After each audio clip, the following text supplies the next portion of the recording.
Former CIA Director John Brennan. Photo by Drew Ungerer. Getty Images. Less than 24 hours after President Donald Trump revoked the security clearance of former CIA Director John Brennan for his wild outbursts on the internet and television, Brennan has fired back, rebuking Trump from the pages of the New York Times. In a fiery op-ed Thursday, Brennan called Trump's decision to revoke his security clearance politically motivated and an attempt to scare others who might challenge him. But he made that point in the last paragraph of his op-ed. He spent most of his column explaining why he thinks Trump is so desperate to quiet his critics because, as Brennan wrote, Mr. Trump's claims of no collusion are, in a word, hogwash. He continued, the only questions that remain are whether the collusion that took place constituted criminally liable conspiracy, whether obstruction of justice occurred to cover up any collusion or conspiracy, and how many members of Trump Incorporated attempted to defraud the government by laundering and concealing the movement of money into their pockets.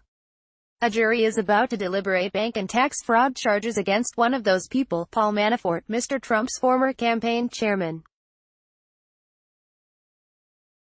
and the campaign's former deputy chairman, Rick Gates, has pleaded guilty to financial fraud and lying to investigators. Brennan, who led the CIA for most of President Obama's second term, said that just like Russian government denials that they did not interfere in the 2016 U.S. election are hogwash, Trump's claims that he and his associates didn't collude with Russia aren't credible. Brennan pointed to Trump's own words and actions, including his call, as a presidential candidate, to the Russians to find Hillary Clinton's 30,000 emails that are missing, in July 2016, by issuing such a statement. Mr.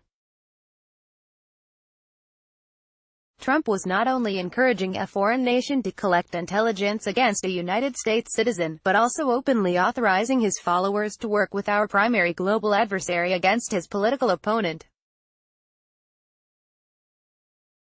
Such a public clarion call certainly makes one wonder what Mr. Trump privately encouraged his advisors to do, and what they actually did, to win the election.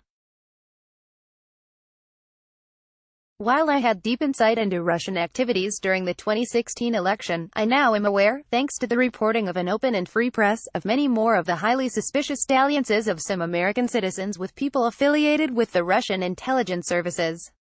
Brennan echoed a statement he's made before that those who are on a treasonous path often don't realize until it's too late.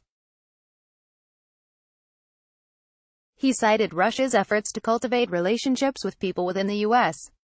They troll political, business and cultural waters in search of gullible or unprincipled individuals who become pliant in the hands of their Russian puppet masters, he wrote.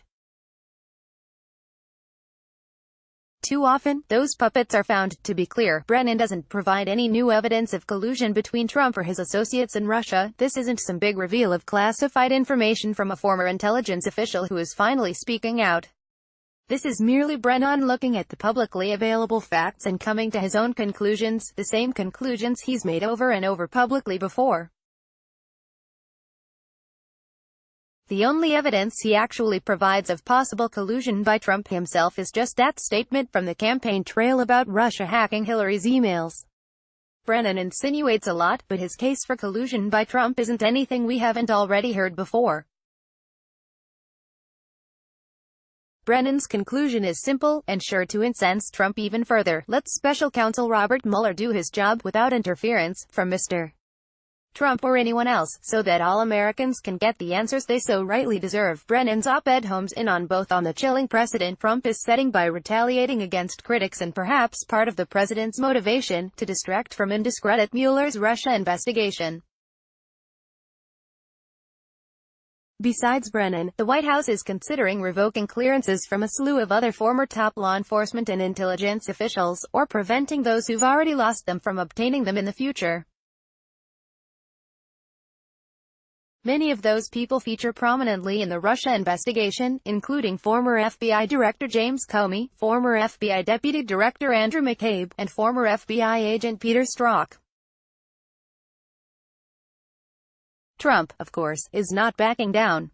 He attacked Brennan on Twitter Wednesday evening, apparently pulling choice quotes from his defenders on the nightly lineup of Fox News to make his case. John Brennan is a stain on the country. We deserve better than this. Former Secret Service agent and author of new book, Spygate, The Attempted Sabotage of Donald J. Trump. Dan Bongino. Thank you, Dan, and good luck with the book. Donald J. Trump, at Real Donald Trump, August 16, 2018. I'd strip a whole bunch of them. They're all corrupt. They've all abused their power.